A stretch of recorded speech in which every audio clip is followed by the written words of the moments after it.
Well, it's Wednesday and it's 1 p.m. It can only mean one thing. Basically, we are back with the Cornwall Pride Show, and by doing so, we are saying hello to Matthew Kenworthy Gomez. Hello.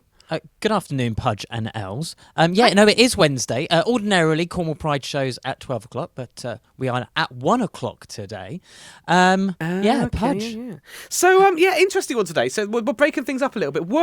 We're not going away, are we? We're sort of staying around for a little bit. Yeah, just for a little bit, because what would be fantastic is for us to have... We've been away for the Cornwall Pride Show for a little while, so just a bit of a recap over the last 4 weeks, really, of LGBTQ plus news through the fabulous BBC, obviously.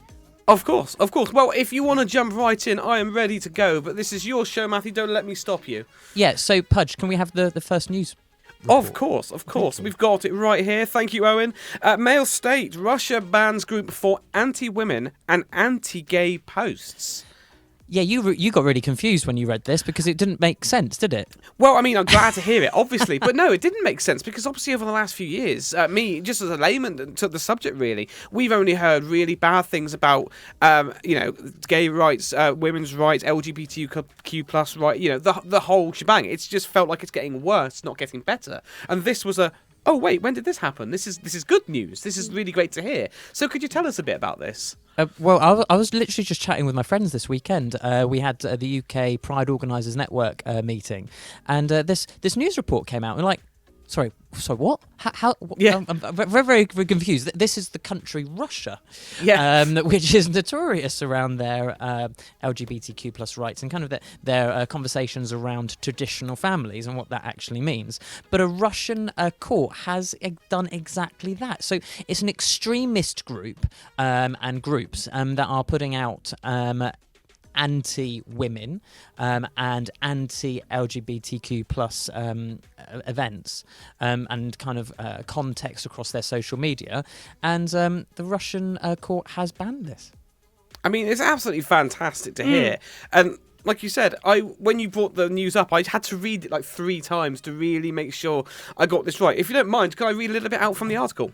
Very quickly, because I believe we've got our guests shortly joining us as well. Oh, fantastic! Well, I'll just very quickly say a Russian court has banned an extremist social media movement called Mail State for inciting hatred of women and gay people. Last week, YouTube and the messaging service Telegram blocked access to channels run by Mail State founder.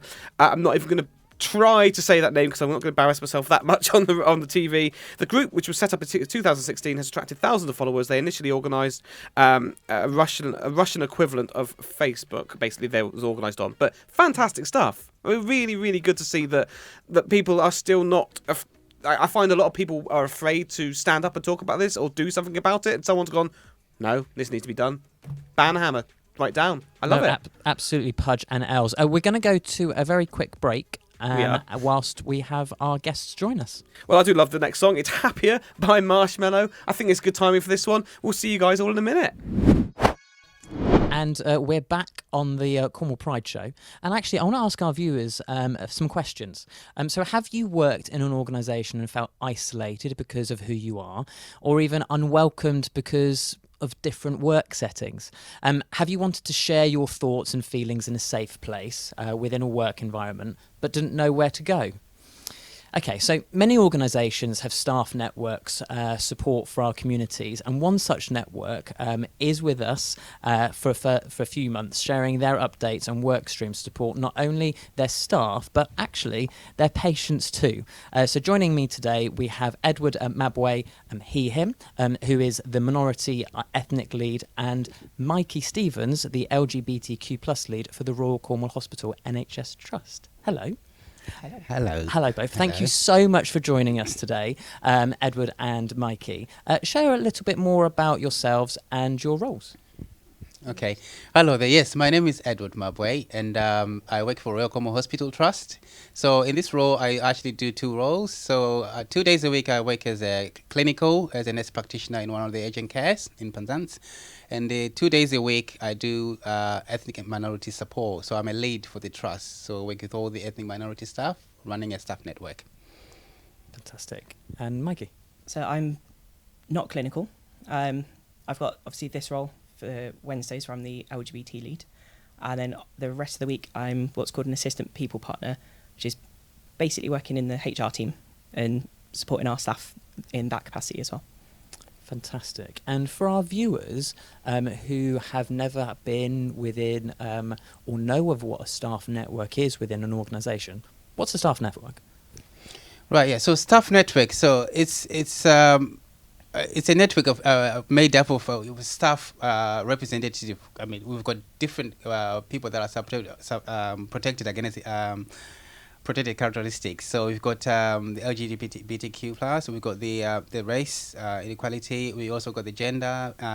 Also got the region. So as an organization, they try to listen to our staff by actually supporting them with the network to see what their needs are. So by addressing people's needs, you actually people to join networks so that we can share information about what they want and what is expected of them from the organization. So this is how the staff network came up. So the one I run, which is the Ethnic Minorities Network, so it's all about the ethnic minorities that come and work in the organization and supporting them to see what their needs are, because everybody's different. And so we start to hear what their experience are working in the organization. So networks are the platform for all the staff to share their experience and iron out the experience and the difficulties that they face so that they can make a change for the organization. And you are 2 of 3, so what networks do you have? So we've got, obviously Edward's mentioned already the Minority Ethnicity Network. I cover the LGBT Support Network, which we share with the other NHS entities within Cornwall. Okay. We've also got I'm trying to think who else we got. We got a disability network. We did have a women's network that we're kind of changing to be gender equality, to be inclusive of all genders. Mm-hmm. There's an allies network. We've just acquired the veterans network as well now. Mm-hmm. I'm sure I'm missing one or 2. There's the menopause now. Yes, there's menopause support group. Mm-hmm. I'm sure there's one more. The disabilities, that's what I meant. Yeah. And kind of thinking about with the why you have the support networks and the different support networks, what do you actually do within them? What's this all about? It's really helpful in terms of for my network, I'm a cisgendered white gay man. I don't know the first thing about the issues facing the lesbian community or someone who identifies as bisexual, or even anybody that identifies as transgender. So having the network there, having people that do have those identities, being able to hear their lived experiences and then use that to steer what I do and prioritise different actions is really helpful, because otherwise I might be running off chasing one issue and fixing it and completely neglecting a whole group of people. And actually, kind of with that, why is it... So you kind of touched on that a little bit. So why is it important to have such networks within the workplace? Right. It is very important, I think, when you're looking at staff skill, staff retention, because obviously if you've got best talent, if you want to keep best talent, especially coming from the ethnic minorities, staff want to feel valued. They want to feel respected, listened to, and obviously having the cultural awareness, people can build up on that. At the end of the day, you're looking at happy patient, happy staff. So if your staff aren't happy, your patients aren't going to be happy at the end of the day. So by starting with your staff, by recognizing that there's a big difference and that everybody's different, you need to embrace that diverse and work together as a team. I think nationally this has been a major problem now when the NHS has looked into the ethnic minorities and find out there's quite a lot of disparities, even looking at hierarchy, even promotion, even looking at representation through hierarchy. So there's a big problem. Yeah. So we are being measured annually by CQC come and checks on our figures on what we call EDI data, and every day it reflects every year that our figures are still not marrying. Even nationally, it's not just to our local organisation. All of England, we're expected to see those figures improve and make sure that everybody's treated fairly and equally across the board. So having networks really improves and make sure that we iron out those differences, and then everybody is respected as they should be. Yeah. And they obviously retain that best talent at the end of the day, and the patient experience, that impact on that. It creates a feedback loop as well. So when we do put those actions in place to make sure that we're hitting the national targets, we can then also sense check with the staff on the ground that have that lived experience and and see if it is making a difference from their perspective. It's not just, we're not just relying on what's on paper. Okay, so just so for our viewers, what is a feedback loop? So kind of what's the mechanism there? So basically, we listen to the staff networks, the information that they're providing us, their lived experiences. We then form an action plan. So take on board what they're saying, figure out what we really need to be doing to improve that situation that they've highlighted to us. There's also, as Edward mentioned, there's the element of reporting and making sure that we feed back to NHS England how we're performing as a trust. But rather than just it ending there, we then go back to the network and say, so this is what we've done. How did it come across to you guys? Was that what you were asking us to do, or is there more that we need to do to carry on improving? Okay. Yeah, so touching up on that, I mean, adding on what you just said about what's the feedback. So usually every year we do what called a staff survey. So whereby staff actually fill out the form. Okay, yeah. We ask them about their experience working in the organization, how they feel, how they've been treated by their managers, how they've been treated by the patients, relatives, and their colleagues as well. So there's a whole lot of tick box that they have to tick. And then that gets analyzed and comes up with a percentage to say how many staff are actually happy in the organization. This is the feedback that we get, so we have to act on yearly to see whether we're making improvement or not. And so from all of that, what do you find out in the networks? What's the actual purpose? So the actual purpose of the network is try to understand our staff, to understand what the main problem is and which areas that needs improving. I was just looking at the coffee. It's coming. It's like, so the networks helps us understand more about our staff lived experience, which Mike was saying, and then look at areas which we can improve and discuss about the data that we're collecting from our staff to say there's a problem there, how we can improve on that. Also get the feedback from the staff to say which areas should we improve on, and speak to our directors about making a change. So actually thinking, have there been times where you've taken a kind of supportive action where the colleagues have negative or a positive experience within the networks or their experiences within the trust? I think there's been a few. There's been a few negative issues that we've had to address. That people experience, which is what the network is all about. So people want people to open up and freedom of speech, and then we can iron out those differences because we can only make an improvement if people are speaking up and saying what they feel, than bottling up everything. It's been quite interesting taking on my new role with the HR team, in that people don't always feel comfortable kind of raising everything officially, but quite often they're more comfortable raising it in a network where they're in a space with other people that are similar to them, and then they have that sort of extra level of comfort to talk more freely. So it gives us the privilege really of hearing what the issues are, without the staff member having to feel like they're putting things down on paper and that there could be some sort of repercussions for it. They're able to come to us as a community and kind say, of like actually, a safe space. Yeah, exactly. It is a safe space, absolutely. It's actually people with the same shared sort of interests, I say, and they feel happy. The managers aren't there, so they're feel free to talk, to hear their views. Similar expressions, like a platform expression. That's right. Safe place. Fantastic. And the staff network supported Cornwall Pride 2021 this year, which was incredible. And we have some awesome photos to show. Can you take us both through these? So we've got some coming up. Do my best.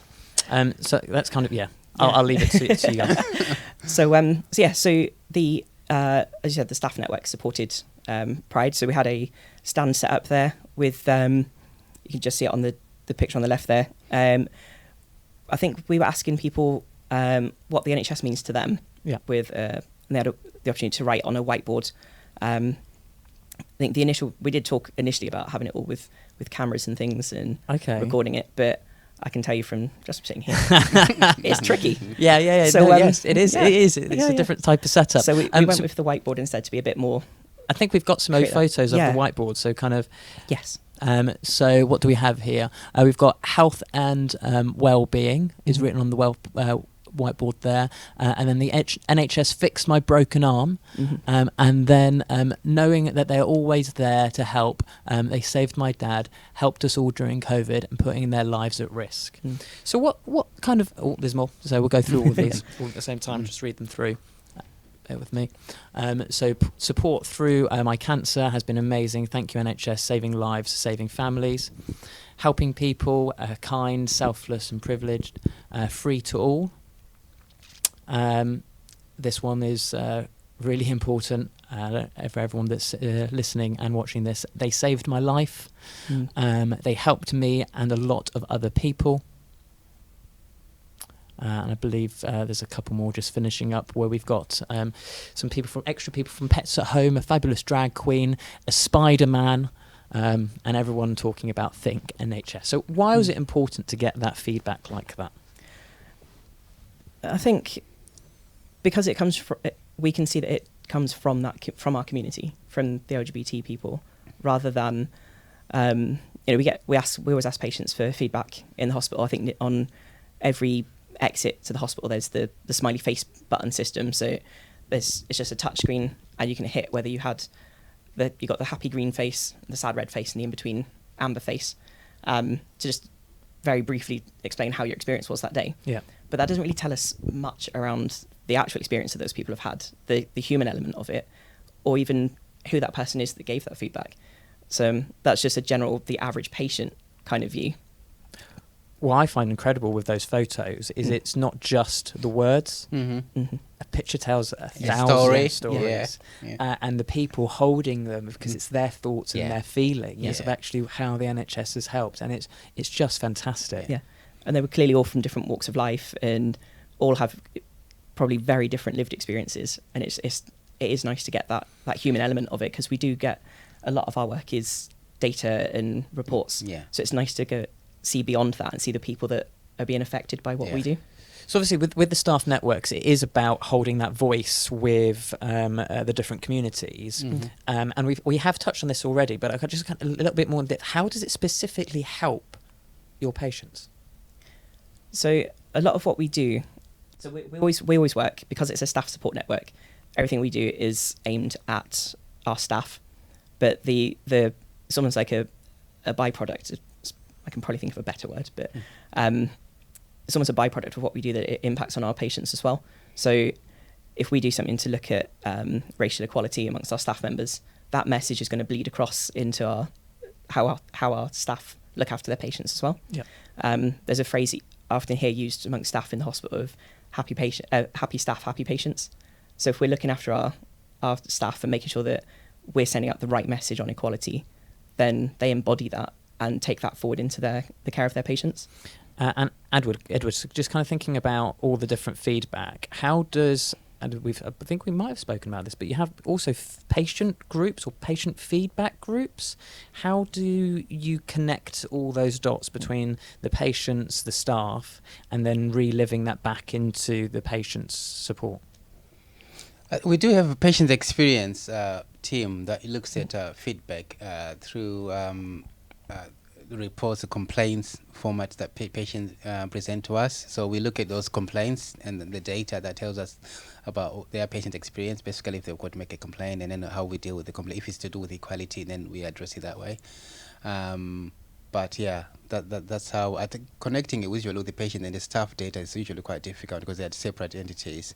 But touching on the question that you asked me about how we actually make the impact of the patient the service delivery to patients is when you have got happy staff. And we're looking at one of the policies that we look at is zero tolerance policy, whereby our staff are being abused by patients, and relatives. Yeah. So that I'm sure if you've listened to Matt Hancock before, he said that message before when he was still empowered to say about we need to tolerate zero tolerance to our staff being abused. Yeah. So that makes a big impact. If you think about yourself, you're ethnic minority, you're protected characteristics, you're working on your normal day shift, and the patient is being rude to you. Yeah. And that patient is in your care. You are caring for that patient, Yeah. and they're being rude to you. How does that make you feel inside? And I know some of the staff actually do quite bottle things up, but there's things that we call like microaggressions that are wearing and weathering and tearing to your health and mental health. Absolutely. So when we address these issues, they come to the networks and we discuss about this issue, how we can support them, and even the trust can act on that by saying the zero tolerance policy is real and we need to exercise that to the managers, and that shouldn't be allowed. The staff actually feel quite supported, and obviously that put them in that healthy space, well-being space that they're being supported and listened to. Yeah. So that makes a big difference when they look after those patients at the end of the day. Yeah, and actually kind of extending on what we're talking about, the microaggressions, and I only learnt this over this weekend, was the kind of the conversation thought is one microaggression kind of feels like a paper cut. Yeah, that might hurt. It does. Maybe 5 paper cuts is like, oh, hang on a minute, that's hurt a lot. Hurts, yeah. But if with a microaggression, if it's consistent, that's a trauma. It is a trauma, yeah. And it's having to understand how Wearing. that feels, and it's extraordinary. And talking about microaggressions and talking about where we are being able to bring different cultures together, it's also October, which is Black History Month. Yes, So how do your roles kind of ongoing support cultural activities inside and outside of your staff networks? Yeah, so we've done a program actually throughout the whole month. So we've engaged our staff to come in forward, tell us about their lived-in experience working in the organization. I've also tried to encourage staff to link in on our website every day. There's a different link there, because obviously there's things happening outside and within the organization as well. So nationally, every day there's a link. People can tap into our intranet to see that link, what's happening nationally, and to see what's on the day. And also I've invited our guest speakers as well to come in and have a chat to us about Black History Month. So we've got one of our regional Southwest EDI lead. So he's coming and had a chat with our chief executive. So we had a vlog with that. So it's on the internet at the moment, just talking about Black History Month, how we value our staff and the work they do and their achievement. I think just recognizing that the staff we are celebrating the diverse and their difference, the impact they make in the hospital as supported staff.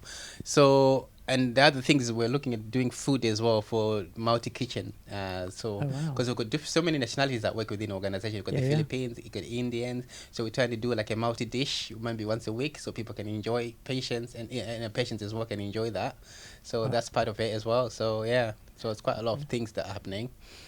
I was trying to work out how to say that sounds like I want to be in a hospital, but that just doesn't make sense. It doesn't logically make sense with that one at all. Thank you so much for joining us, Edward and Mikey. I know there is another person within the team as well, India, Fab.